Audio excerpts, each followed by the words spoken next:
Hey, what's going on, everybody? David Noe with Speak Easy HR, presented by Payroll Partners. It is November 18th. This month is flying by. Cannot believe it. We're at episode 15 of Speak Easy HR, and I have a really fun topic with a great guest. If you have been in the Cincinnati area and have gone to potentially an AI conversation, you might have seen this guest in person.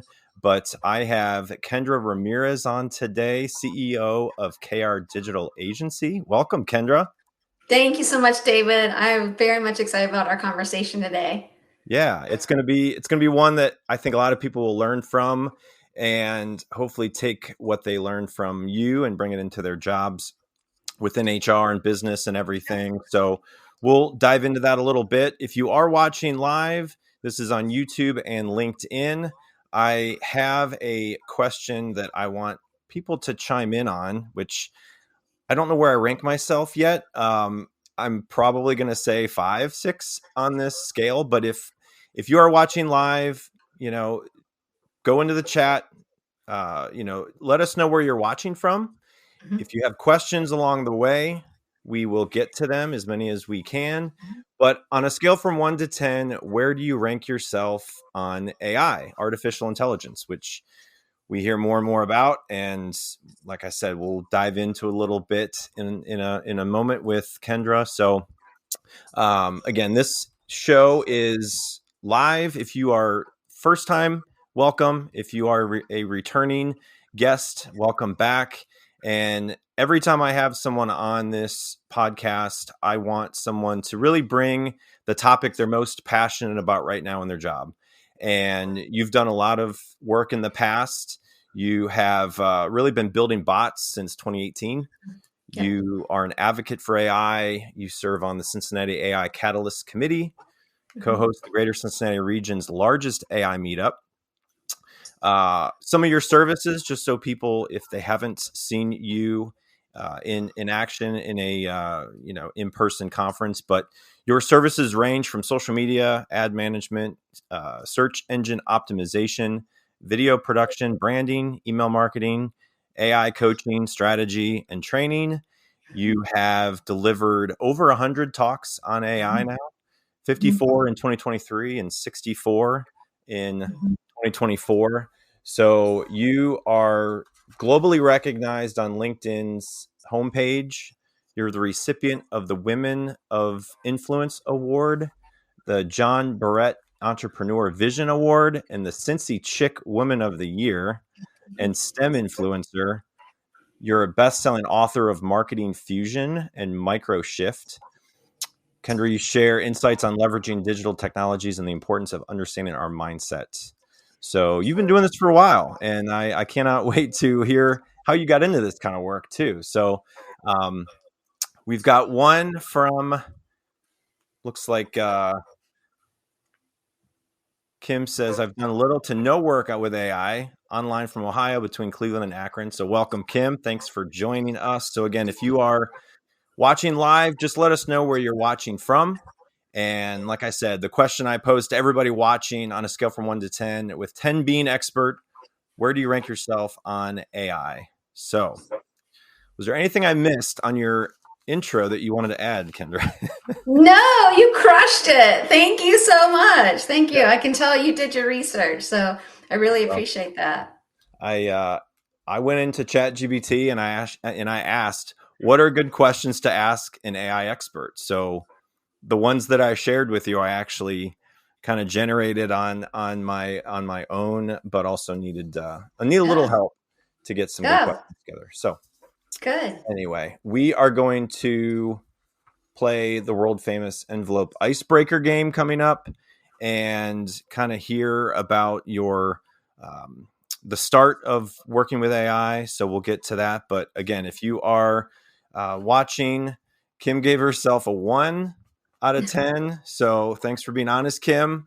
Yes. Hopefully you get a lot out of this, and I'm sure more people are like you. And like I said, I'm probably more in the 5 or 6 range, but I definitely have a lot to learn. So we all do. We're all learning. Yeah, yeah, Mhm. absolutely. And it's just going to continue to change and evolve. Mhm. So anyway, I'm going to bring this up, see if it's going to work here.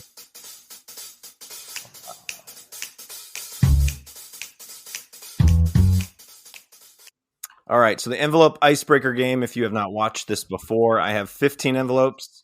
I let the guests pick a number, and I've given them the questions all, previous to today, so they know what I'm going to ask them. So do you have a number 1 through 15, Kendra? Oh goodness. I don't even remember what we picked. We'll just go three. 3. Okay.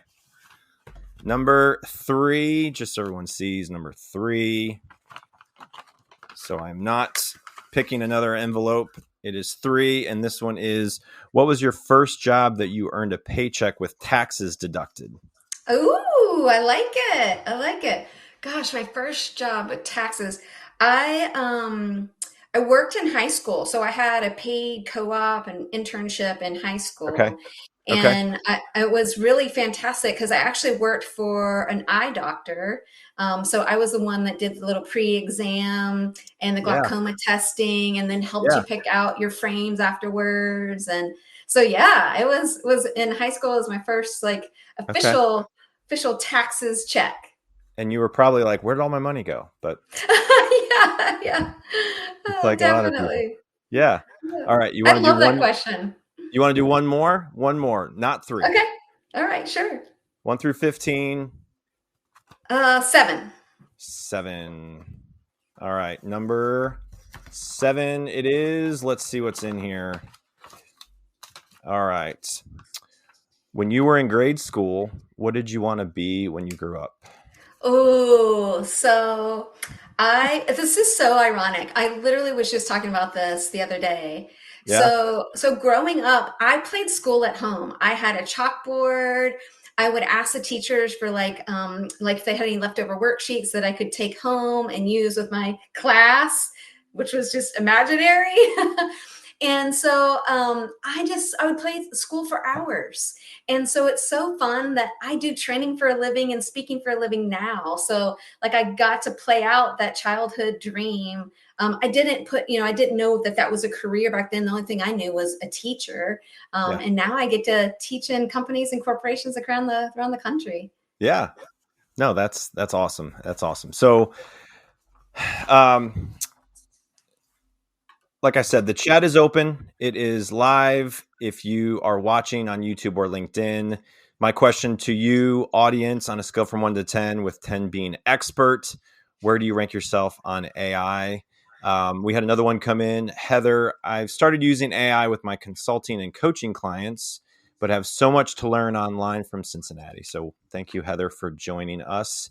And Welcome. again, if you have any questions for Kendra, I've got a lot, but she knows what I'm going to dive into. So I guess take us back to when you first started learning AI and wanted it to potentially be a focus of your services as a business that you've been doing for quite some time. So when was that? Like when did that all start for you in the world of AI?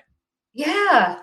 I'm a nerd, so I'm constantly playing with technology. I've played with over 100 AI tools at this point, and I literally just found another tool last week. So like I'm always finding something. Um, I love technology because like growing up, schools are really focused on learning from a book, and I don't learn that way.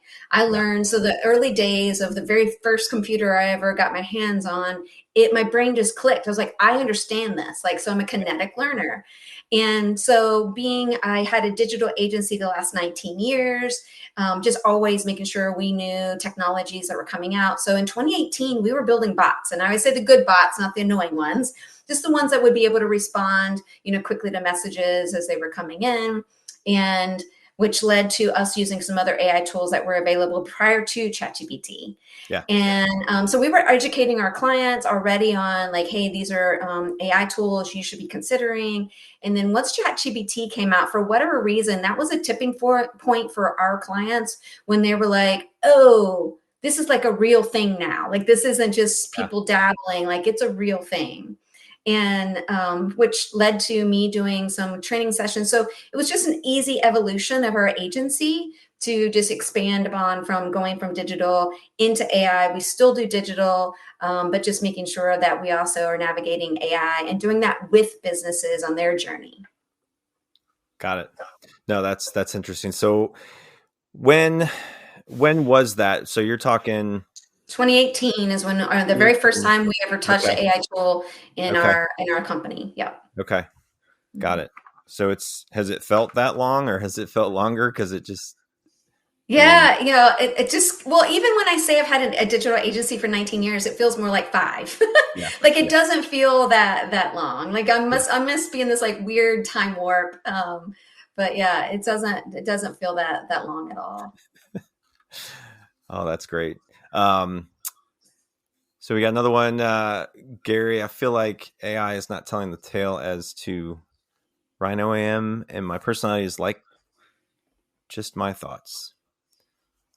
So thank you, Gary, for sharing. So again, if you are watching live, the question out to the audience is, on a scale from 1 to 10, 10 being expert, where do you rank yourself on AI? So before we dive into a few more questions, I just want to bring up a couple of questions for the audience when it comes to payroll and HR technology.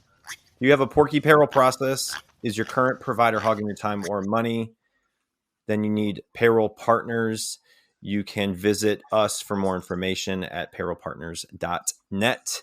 So if you were at the SHRM conferences in Ohio or Kentucky and you got one of our awesome pigs, we had those this year. Last year it was a cow. So we've always gone with like an animal theme at the SHRM conferences. So watch out for next year. We've got some ideas too. So I gave you a couple of questions, and obviously, there's a lot to dive into this. But from an AI's role in HR, let's start there a little bit, because I think what we see in HR, and really any industry, there's going to be ways that AI is going to impact it, for good, for bad, wherever you stand with it. So, how is AI currently being used in HR from a broad perspective that anybody watching from an HR perspective should probably start taking notes and maybe figuring out where they want to start? Yeah, definitely, definitely, and keep the questions coming. We want to answer your burning questions, and so yeah, where to start, right? What to be considered, and so the HR teams that I've worked with is we always start with the objective first. What are we trying to achieve? So we don't start with the tool; we start with the objective. What are you trying to achieve? And look for those like low hanging, repeatable tasks, right? That feel very manual, that feel heavy, and what are some things that we can apply AI to? So really off the top of my head, real use cases that you can apply in HR today, like after this session. Writing job descriptions, writing performance reviews, writing onboarding plans, employee engagement plans, policies, handbooks, like all the things that's heavy content that you're like, oh, that's on my plate. But it's like item number 53 of all the other things I've got to get done. And also when working with teams is that mental load, right? Like it's just like that thing is sitting there and we know we need to attack it, but we may not know where to even get started. So like I use AI to brainstorm on a daily basis. Like I'm constantly brainstorming. So I'll go in and say, hey, here's something I'm thinking about. What else should I consider? And I always get some little piece or some little nugget of something like, ooh, that's a really good point. I didn't think about that. Or decision making, right? Like I've got, here's a this or a that, which path, and help me think through the steps, for this. Yeah. So an organization that I was working with, they were trying to decide, are we a sister company with this other company, or are we a strategic partnership? And because there was a little bit of financial exchange, but not both ways. And I said, I don't know, how long have you been dealing with this? And they're like, oh, I don't know, 6 weeks or so. I'm like, okay, well, we're going to figure this out in less than a minute right now. So we were all together. I pulled up ChatGPT and I said, here's the scenario. Help us decide, what are we, a sister company or strategic partnership? It broke out and said, well, this is a definition of a sister company. This is a definition of strategic. And based off the information you provided, it sounds like we were more of a strategic partnership. So I looked around the room, all the leaders. I was like, okay, which one, based off of that, they're like, oh yeah, it totally makes sense the way they laid it out. We're definitely a strategic partner. And they had been literally mulling this over, trying to figure it out for 6 weeks. And we figured it out in less than 30 seconds. Oh my gosh. Yeah. Yeah. So other use cases, just like training and development. Like I go in and I build my workshops, right? I'll go in and say, I'm doing a 2-hour session, a 3-hour session, an all-day session. Here's the audience. Here are the key components that I want to make sure they outcomes of the training. And then I'll like, oh, I need a pre-training evaluation. I need a post-training evaluation. I need quizzes to give. I need roundtable exercises. Like you just go in and like as a thought partner and thinking through all those, that used to take me so much time to build out. And now I can quickly go through, refine it, and narrow it down to the things that I really want to make sure and do. And so it has really, really sped that whole process up. So the one challenge that you post everybody today, or maybe it's something else, but if you haven't played around with ChatGPT, just the free version, is that the best place to start for anybody that really hasn't used it much? Yeah, I love that. Yeah, I think ChatGPT, so just chatgpt.com, starting the free version, but sign up. So what I have found in doing one-on-one sessions where I'm walking around and helping people with their laptops, they're like, oh yeah, I've been using it. And I walk by and they're just using the little free prompt, right? Like the window, but they've never signed up. Pace of change in the world of business is fast, and that drives incredible complexity for the world of human resources. Welcome to the HR Data Lab's Brown Bag Lunch, a series of conversations with experts inside and outside the world of human resources on how to innovate, measure, and evolve our practices.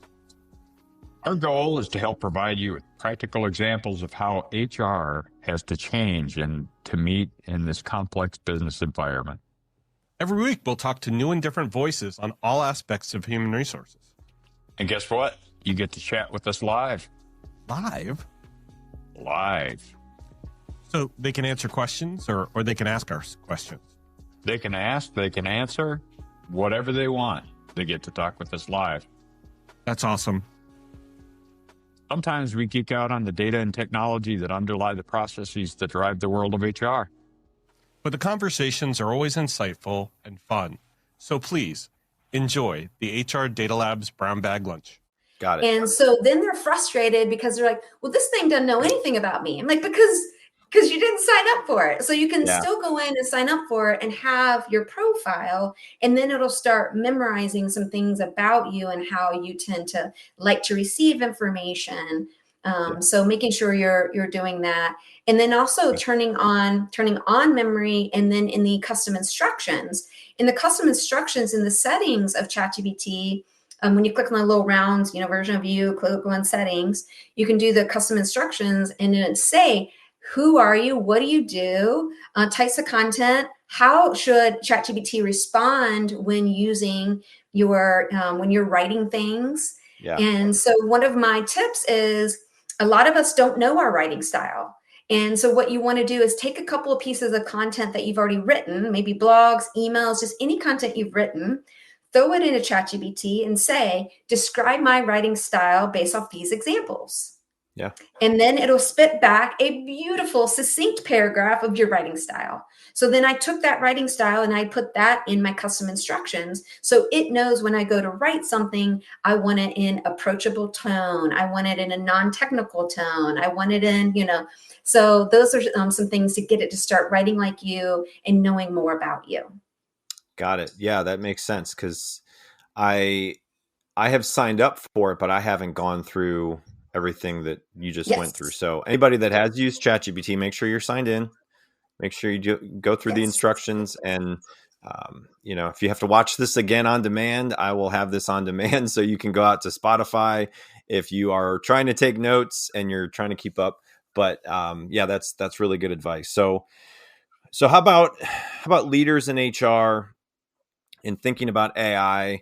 What should leaders in HR be thinking about with AI and how to maybe take it to the next level within kind of their organization? Yeah, I think HR leaders are uniquely positioned because we are change management people, right? And then when I say we, is I have a degree in human resources management. I started out in technology, recruiting, and all the things. And so we are, part of that whole change management. It's about human behavior. Right. And so making sure that we are preparing our workforce. And so everyone thinks I am crazy as amount of times I get on stages across the country, but I'm super passionate about, because I don't want people left behind. And every technology shift we've ever had, women and minorities and nonprofits get left behind, or small businesses get left behind. And so it's just my own personal mission to make sure people aren't left behind, because these are things that you don't have to be technical. And so that's the beauty of the evolution of AI. And so now if you can speak or type, you can use AI, right? You don't have to be technical. And so, and just having a conversation is called chat for a reason, right? Having a conversation with it, saying, you are an HR leader, an HR manager, write this job description, and here's the details, and here's what I want. And then it gives you, I always say, it gets you 80% of the way there. And then you want to go in and refine it, right? So continue to prompt even after it gives you a response, and refine it down to what you need. And so for HR leaders, the big thing is, I was really shocked. I was at an HR conference for leaders, and I was speaking on AI, and I always pull up a slide that gives the little Terminator photo, and I say, how are we feeling about AI? And I open up the dialogue, because I think it's really important. And even as leaders, we need to do that with our teams, is truly understand how people are feeling about it, because it is the, wide range of emotions for people. And what's fascinating is some of the HR leaders said, well, Sally's using AI, arms crossed, attitude and everything. Well, Sally's using AI. I said, good. Sally will have a job in the future. So there was judgment. So I thought that was really interesting. There was judgment in the room of like, oh, well, they're lazy or guilty using these tools. And I'm like, no. So we had a great conversation, and I'm really glad that someone voiced how they were feeling. And I always say, look, if you in an Excel spreadsheet, you can do long math, or you can use an Excel formula, right? Does it mean that I'm lazy because I use an Excel formula? No, not at all. Right? It's just an efficiency. It's just a tool. So I just really encourage HR leaders, one, to just meet people where they are and understand where they are, ask them how they're feeling about it, explain why you're rolling out AI, explain that it's not to replace them, because let's face it, all of us on this call, there's not enough humans to get the work done. Not enough humans to get the work done. So something has to give. And AI is that something, right? It can help us get even more, work done on those limited teams that we have. Right.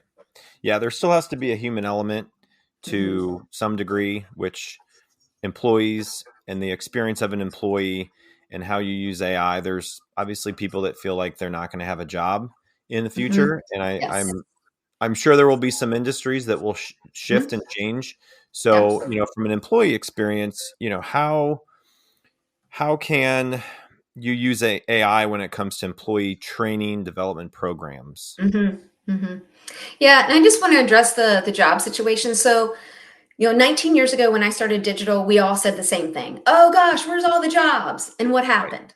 Yeah, we had new jobs. Right? Social media managers, content managers, digital ads managers, like all new jobs. So same thing's going to happen. So what they are talking about now from a research standpoint is 85% of jobs that will exist in 2030 have not been invented yet. Say that again. 85% of jobs that will exist in 2030 have not been invented yet. That's 6 years. Yeah. Like that's like no time. And so just understanding that, yes, there's shifts, big shifts, because this is the biggest shift we've all experienced in our lifetime. And for some of us that have been around a little longer, this is the biggest shift since the internet, right? And so understanding that there will be new job creation and making sure that we are empowering and upskilling and reskilling our team members to prepare them, for this. So yeah, that's one of the things I'm like, oh, I gotta talk about that. So you were saying employee engagement. I just want to come back to the question. Yeah, more training development, but Training development. Yep. your comment about the 85% of jobs, I think it excites me, but I'm also Mhm. curious, are there specific industries that you see more growth that will potentially help, generate more jobs out of that 85%? Like, are there two or three industries that maybe people watching that are in college or like new into their career and they just don't really know what they want to do? Maybe that will shift their curiosity into some industry that you feel like is going to have the biggest growth. So what do Yeah. you know about that? Yeah, it's tough because it's going to be in everything, right? Yeah. AI. So it's Okay. not going to be one of those say we go to a place to experience AI. It will just literally be built into everything. Yeah. Yeah. And so it's one of those where I always say like, hey, would you work for a company that says, hey, we don't use the internet here? No, you wouldn't, right? Yeah. Same thing from AI, perspective. So I Right. don't know from if there's like one or two top industries, like, oh, go jump into this industry. Healthcare is being greatly impacted in a good way.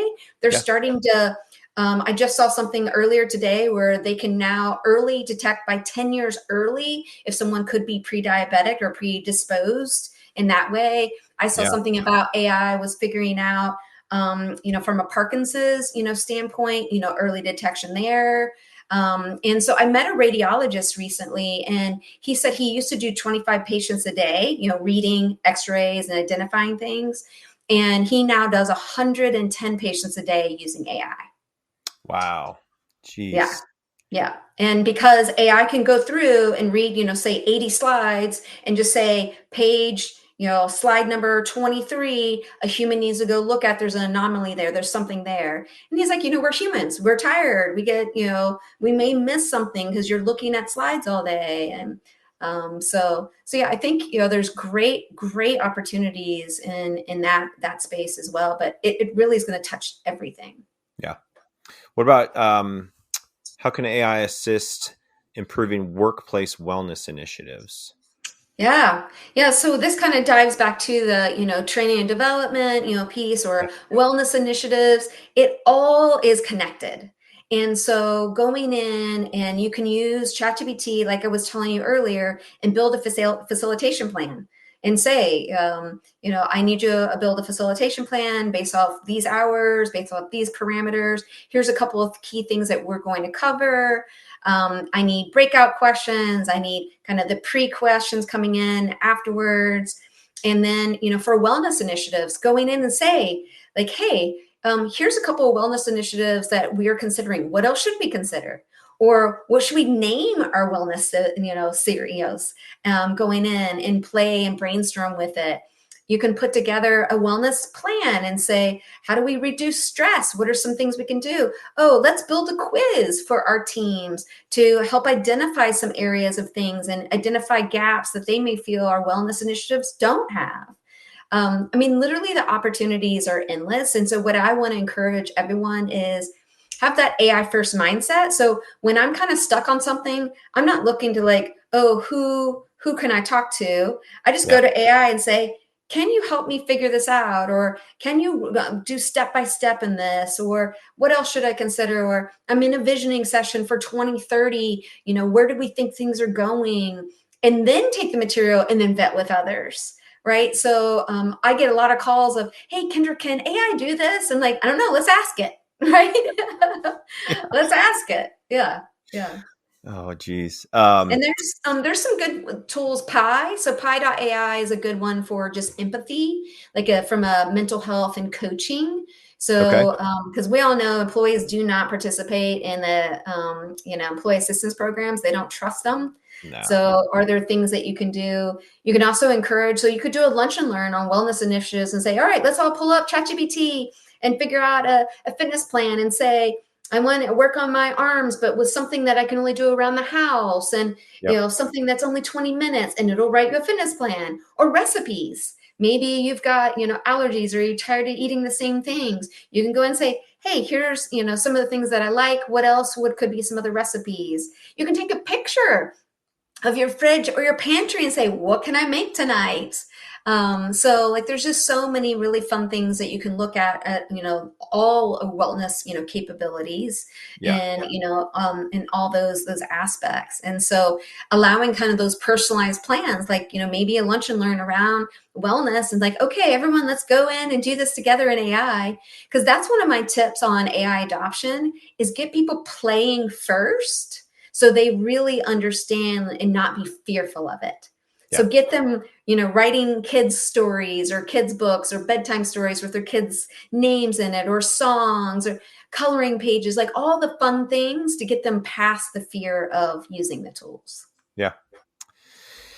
Yeah, it's and I haven't, because you asked me before we came on about editing my podcast, and I do edit it to find clips, and I put them on LinkedIn, I put them on YouTube, I put them on my website speakeasyhr.com to just get people more aware of topics I talk about with guests, and they don't have to watch the whole episode, they can watch short clips. And you're like, well, are you using this? And I was like, no, I'm not. So I'm like, there's just anything that you're doing that takes effort and time, there's probably a way to save time and be more efficient. Mm-hmm. It's just a matter of how much money you want to spend. So, I think I don't know what the statistics are of people actually spending money on AI yet, where it's like, not a free membership, but Mm-hmm. I would assume that's going to go up. So, I mean, if I had, I don't know what the like basic packages are, but if I had $20 a month to spend on AI, is it ChatGPT? Is there something Mm-hmm. else out there? Primarily with HR folks, right? Like, Yeah. is Yeah. there a good way to invest a little bit of money a month Mm-hmm. on something, or is it ChatGPT? Yeah, gosh, there's so many tools, and depending on your organization, some people only want you to have Microsoft Copilot, right? And there is a monthly, and that wouldn't be on you; that would be from the company. And Right. so it kind of depends back to what are you trying to achieve and which tools align with that. Yeah. So I always say that, hey, $20 a month for a PhD, right? I'm hiring someone that has a PhD, meaning that the AI for Yeah. $20 a month. You can't go hire a PhD for $20 a month, right? So that's the level of knowledge that it has. Yeah. So trying the free tools until you hit a wall where you're like, I can't do some of these things, and knowing that if I get to that $20 a month, that hey, I'll be able to do some other things that I can't within the free version. Right. But yeah, the $20 a month, totally. It's an easy investment and well pays for itself. And so look at it more as you just hired a new assistant on your team, Yeah. and that new assistant costs you $20 a month. Yeah. And so the new assistant on your team, you've got to feed it enough information, just like if you hired a human, you got to feed it enough information for them to understand what you do and what you're trying to achieve and what tasks you want it to do. Right. Mm-hmm. Yeah. So I think that would be a good, easy first Okay. step. Okay. Mm-hmm. So we're live on LinkedIn and YouTube. So if you are watching, if you have any questions for Kendra on AI and HR or just AI in general, please put them in the chat. I did have this up earlier. Really, where do you rank yourself on a scale from 1 to 10? We want to get you higher than what you are today with this conversation with Kendra and everything that she's been involved in with her KR Digital Agency here in Cincinnati. So you've gone and done a lot of speaking engagements. I'm sure you get a lot of just random questions. Is there an event or some individual that came up after and said something to you that was like, just it stands out to all of other speaking engagements that you've been to? Yeah. Yeah. Um, Gosh, I think the thing that was really surprising to me is it always happens afterwards, and so now I just address it in my talk. Is people will come up to me and say, "I feel lazy or guilty. I feel like I'm cheating when I'm using Yeah. AI." Yeah. And I'm like, "Stop it! Leave that right here. You're not taking that with you. You're going to leave it right Yeah. here. We're done with that." So Yeah. I hear that quite often, and the other thing I hear very often is they're like, I just want to sit with a human to learn this stuff, right? Like, yeah, I can go online, I can take courses, but Yeah. I just want that human to set. So in the workshops that I do, they love it because they're like, and that's kind of the feedback. They're like, this was so awesome because I feel like, I had that, someone to be like, hey, I'm stuck over here. Can you help me figure out, this prompt's not working for me? And so, one of the other things from a prompting standpoint, that's my secret sauce, is when you go in and give it some context, you're giving it a task, you're giving it a role, you're giving it context of the task you want it to do. Then the next line is ask me questions for clarity, and then hit enter, and then let it do its work. And it will come back and say, well, I need to know this and this before I can actually do the task that you've given me. And so you don't have to have a perfect prompt. You don't need to go buy, everybody and their brothers, buy my 1,000 prompt packs. You don't need it, right? The systems are really, really smart, and you can just give it enough context and don't worry about perfect, and just say, like, here's what I'm trying to figure out, and just like spit it out, right? Because sometimes I do that when I'm driving. I'll just chat with ChatGPT and like, hey, here's what I'm thinking. And I have a whole back and forth dialogue, with it, and it syncs with my desktop. So later on, I can go on my desktop and look through, the conversation and get back to that as well. So yeah. Okay. Yeah. What are, because I think with recruiting, I think AI has been hurting companies that are using some technology with AI when it comes to sourcing applicants and having AI pick applicants for them to interview and screen. So what kind of pitfalls from a recruiting standpoint do you see, and how can somebody in HR kind of overcome those and try to stay away from those challenges? Yes. Yeah. AI just natively out of the box is very biased. It's very biased. So like you're saying, hey, it's coming up with a picture, but it's not even close to me. It makes me look younger or thinner or, whatever. It's just very biased. And so just knowing that inherent nature of it, so like ChatGPT specifically was trained on 175 billion parameters. So several years ago, as they were building the model, that doesn't mean a whole lot to us, because you're like, what does that mean? That means it would take a human 500,000 lifetimes to read.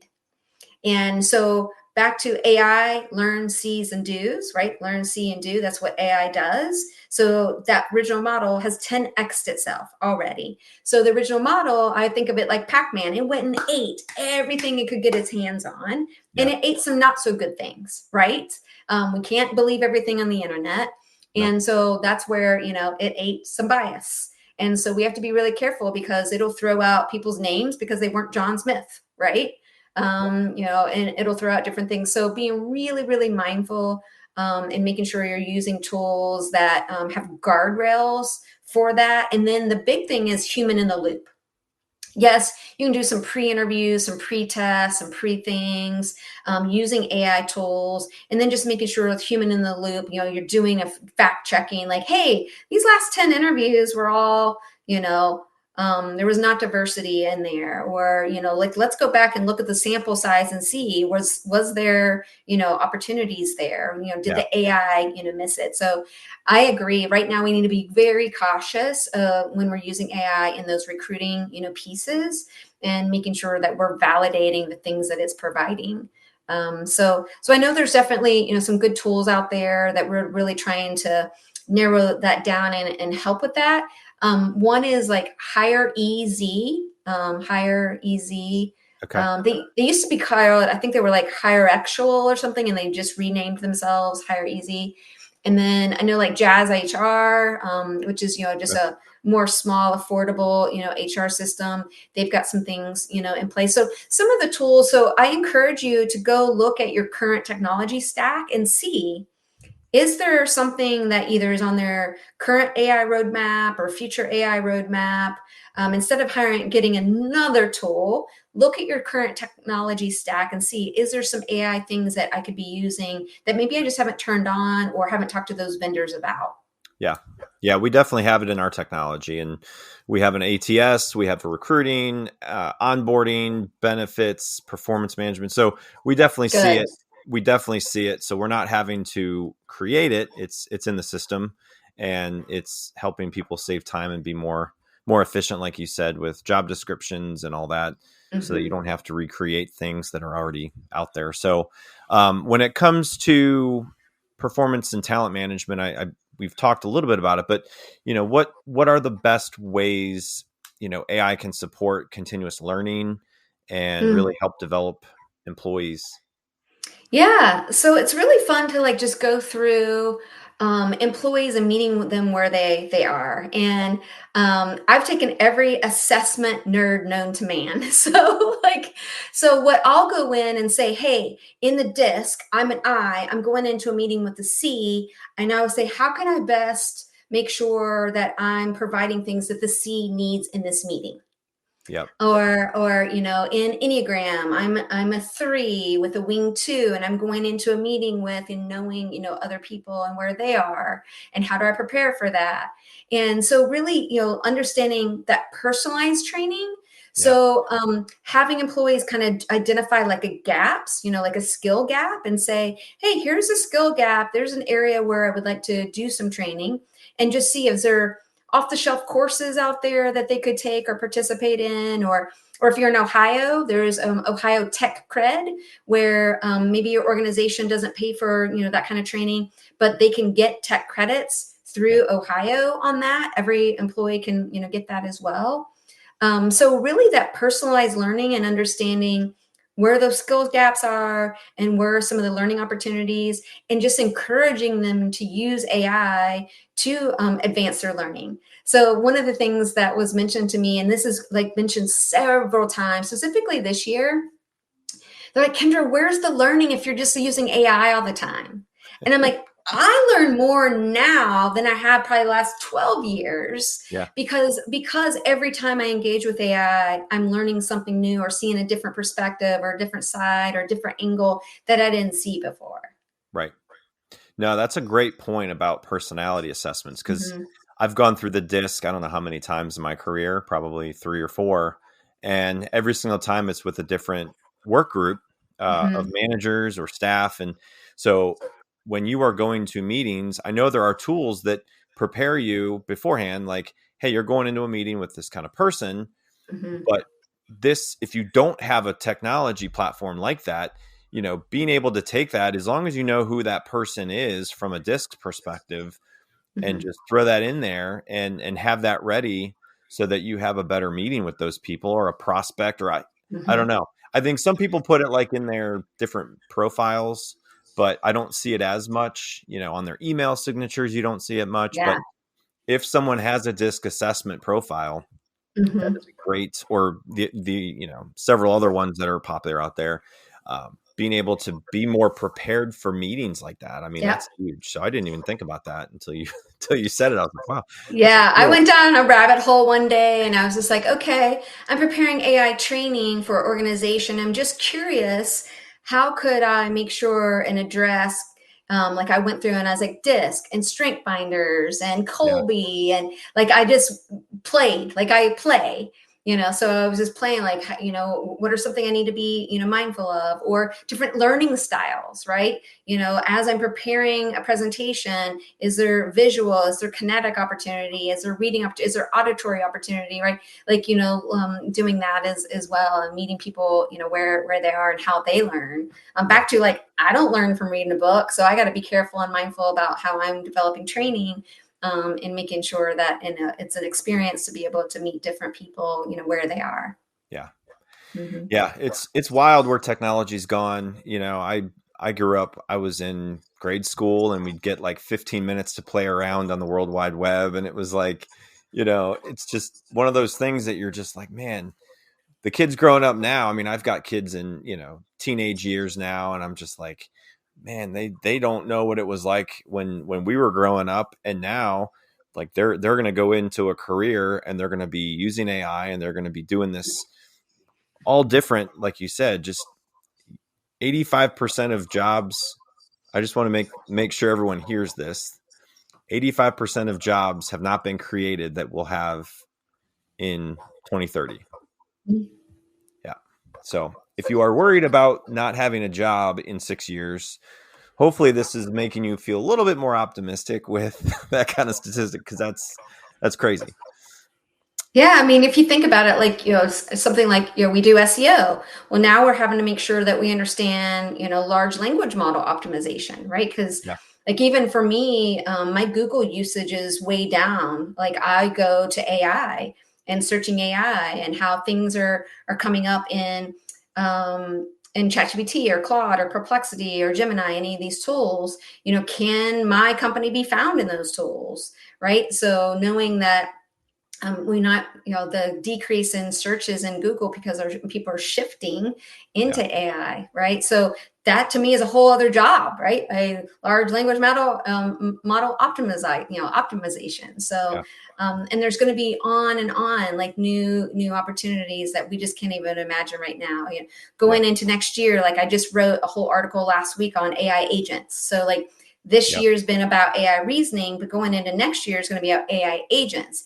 And if you think like the past 2 years have been crazy, I'm saying next year is going to be even crazier because we're going to have AI agents set up on top of all these tools and execute tasks from A to Z and speak to other AI tools. So like it's just going to be a wild ride. So I'm telling you right now, buckle up. Buckle up. Buckle up. I put this QR code up. This is AI Simplified from Kendra. So if you are watching live and want to go out to this, it's some of her work out there. So Kendra, if there's anything else you wanted to add about the AI Simplified. Thank you so much for sharing this. It's a passion project. I love doing it. And, submit your questions and I'll answer them, in the e-newsletter as well. It's weekly. I've been writing for over 1.5 years. And so you can even see all the archives. So you can go back through if you've missed something. So you don't have to just only see, this coming week's, e-newsletter. You can go back through the archives and dig through anything that you want to, look for as well. So I enjoy doing it.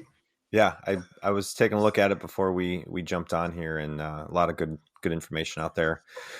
So how can HR professionals use AI to complement their work rather than, replace their roles? Yeah, I think that's the biggest concern for a lot of people, and it's just understanding that it's not AI coming to your job, right? And it's not AI coming for your job, it's just coming to your job. So it's not coming for your job, it's just coming to your job. So looking, and I always think of like the Iron Man, right? So in the Iron Man movie, you've got Tony Stark, the human, in the Iron Man suit, and they're fine by themselves, but they're really powerful together.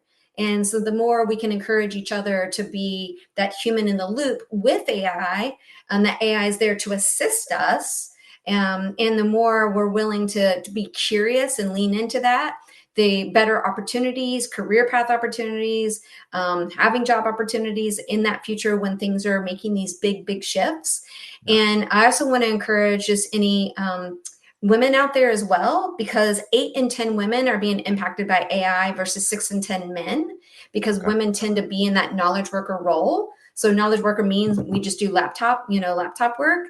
And so being really mindful of that, and that again, with technology shifts, we tend to get left behind, and that literally you do not need to be technical. If you can speak or type, you can use AI. Yeah. If you can speak or type, you can use AI. I love it. Mm-hmm. If you want to hear more about Kendra's work or connect with her, I have her QR code up for her website. So there's all kinds of information out there for you to learn more about what she can do beyond AI, training, coaching, everything, with all of her other services with her agency. So be sure to connect with her on her website, follow her work, and I'm sure you'll be still doing speaking engagements into next year for quite some time on all the AI topics. So looking forward to hopefully seeing you again in person around the area here. So do you have anything else that you wanted to bring up and make sure that we get through before we get off? Yeah, I think you just jump in, right? Just jump in and don't be afraid just to play, right? Just play and be curious. Yeah. I was just seeing if there's any other questions out here in the chat. We've had some comments that I've brought up, so I appreciate everybody that has tuned in live. So if you do have any burning questions before we jump off, make sure to type quickly and get them in the chat section. But this has been one topic I've been looking forward to hearing a lot about. And just, it seems like everywhere I go, if it's not like the sole focus or a topic, people are talking about it. And just again, if you are able to connect with Kendra, definitely do that. So Heather said, nice job, Kendra. I'm looking forward to exploring Pi AI. Is that the? Yep, There you go. that's it. So thanks, Heather. Hopefully that helps you and anybody else out there that's not explored Pi AI in your job. So again, I appreciate your time, Kendra. I know you are busy with all of your engagements and speaking and everything. So I wish you all the best for next Thank year. you. Hopefully we can have you on next year and talk more about AI and see where else this leads, because I'm sure there'll be more down the pike here with all the stuff coming out. But anything else you'd like to add before we jump off? Nope. Thank you so much. I really appreciate you having me. All right. Well, everyone have a great rest of your day. Thanks for tuning in. If you want to learn more about my work at speakeasyhr.com, make sure to go over there. The website is live. I've got a blog section, just clips from all the previous episodes, and you can connect on demand with all the podcast platforms, iHeartRadio, Spotify, Amazon, Apple. So you can check all the recent episodes that I've had all on demand there. So be sure to check it out. So, all right, Kendra, you have a great rest of your day, and we'll talk to you soon. And have a great holiday season if I don't hear from you. And we'll talk to you soon. You as well. Thank you. All righty. Bye-bye. Bye.